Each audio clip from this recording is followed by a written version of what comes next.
हम अपने सचिवालय में सिंगल विंडो सिस्टम लागू करेंगे।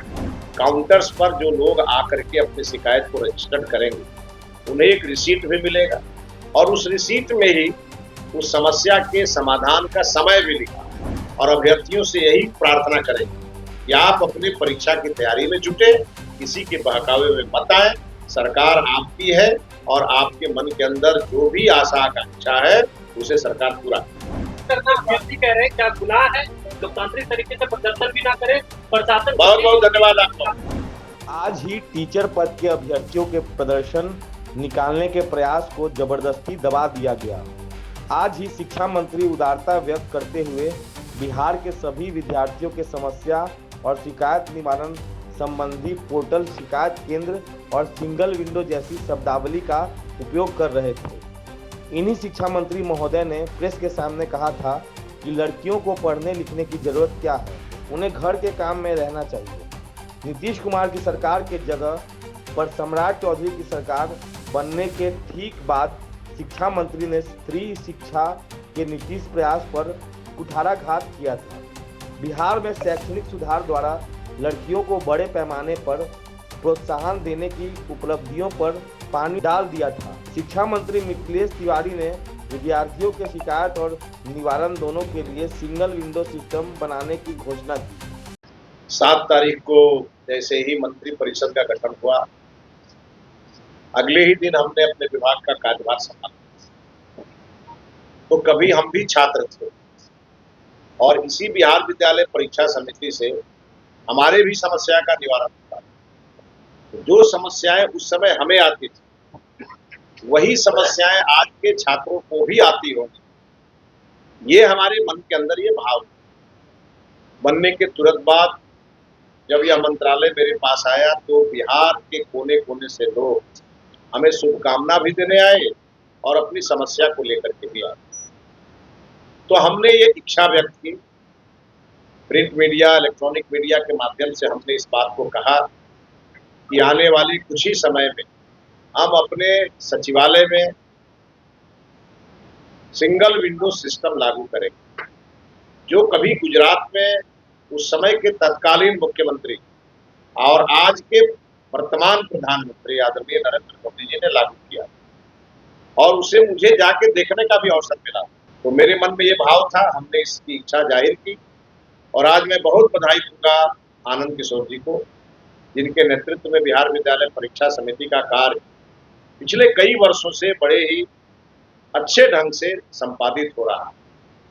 और हम आज इसके लिए भी बिहार विद्यालय परीक्षा समिति की सराहना करना चाहेंगे कि जो विषय हमारे द्वारा लाया गया उसे सबसे पहले बिहार विद्यालय परीक्षा में के कार्यालय में शिकायत निवारण केंद्र के रूप में आपने स्थापित करके और बिहार के लाखों छात्रों को एक नई ऊर्जा और नई खुशी प्रदान।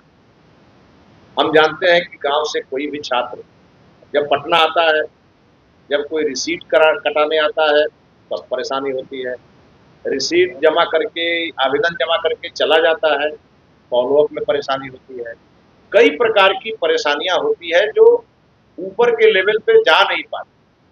तो ऐसी व्यवस्था आनंद किशोर जी ने की है कि जो इन सभी काउंटर्स पर जो लोग आकर के अपनी शिकायत को रजिस्टर करेंगे उन्हें एक रिसीट भी मिलेगा और उस रिसीट में ही उस समस्या के समाधान का समय भी लिखा और उसकी पूरी मॉनिटरिंग आनंद किशोर जी के माध्यम से होगी और एक रिपोर्ट हमारे पास भी आएगी ताकि हम लोग इस बात से अपडेट रहें कि बिहार के छात्रों को और उनके अभिभावकों को हमारे जितने भी कॉलेज चल रहे हैं, +2 कॉलेज या अन्य प्रकार के जितने लोग हैं जिनको बिहार विद्यालय परीक्षा समिति से किसी न किसी समस्या को लेकर के यहाँ संबंध रहता है, उन सभी के समस्या का समाधान का एक रास्ता हम लोगों ने बनाया है जो पूरी तरह से प्रामाणिक व्यवस्था रहेगी, भ्रष्टाचार मुक्त रहेगी और लाल फीताशाही से भी मुक्त रहेगी और समय समय पर हम इसकी समीक्षा भी करेंगे।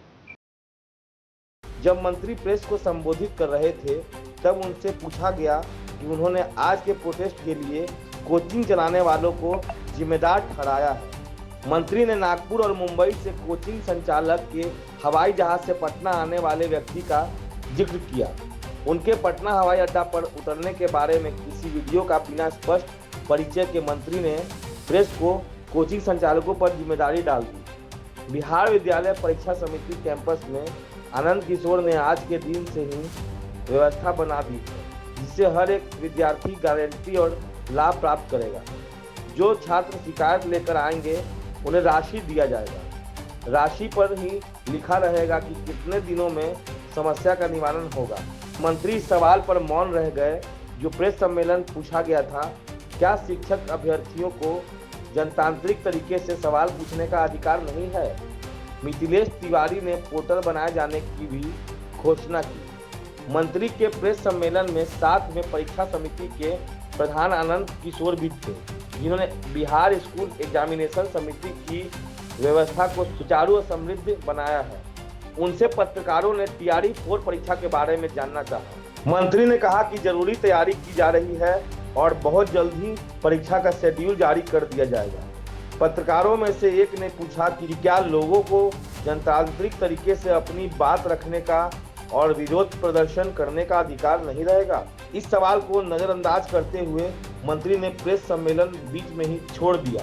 देखते रहिए विमर्श न्यूज। नोटिफिकेशन जारी करने की बात है, क्या किसने कहा कि आज नोटिफिकेशन जारी करने के लिए आंदोलन आप सभी के माध्यम से हम यही अपील बिहार के उन अभ्यर्थियों को करना चाहते जो टीआरई 4 की परीक्षा में शामिल होना चाहिए।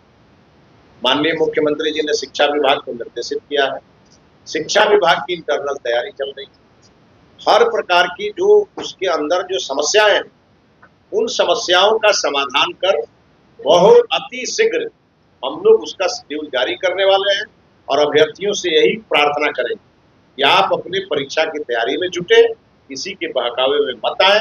सरकार आपकी है और आपके मन के अंदर जो भी आशा आकांक्षा है उसे सरकार पूरा करे। आपने क्या कहा है कि जो लोग सरकार है, हाँ बिल्कुल कहा हमने देखा एक वीडियो हमने कल देखा कि कोई नागपुर से हवाई जहाज पकड़ के आ रहा है, कोई बंबई से आ रहा है। कोचिंग चलाने वाले लोग जिनके बारे में हमने पता किया तो बिहार के हैं ही नहीं, और कुछ पॉलिटिकल पार्टी के लोग हैं जो हमारे अभ्यर्थियों को हथियार बना करके और अपनी राजनीतिक रोटी सेकना चाहते हैं। और बिल्कुल उन पर हमारी नजर। हमारे जो बिहार के छात्र छात्राएं हैं उनके हितों की रक्षा ये सरकार करती है और करती रहेगी। इसमें किसी पॉलिटिकल पार्टी को दखल अंदाजी करने की जरूरत नहीं है। सरकार चलाने का जिम्मा हमें बिहार की जनता ने दिया है और हम अपने लोगों के समस्या का समाधान त्वरित करेंगे। लोकतांत्रिक तरीके से प्रदर्शन करना अभ्यर्थी कह रहे हैं, क्या गुनाह है? लोकतांत्रिक तरीके से प्रदर्शन भी ना करे, प्रशासन। बहुत बहुत धन्यवाद आपका, बहुत धन्यवाद।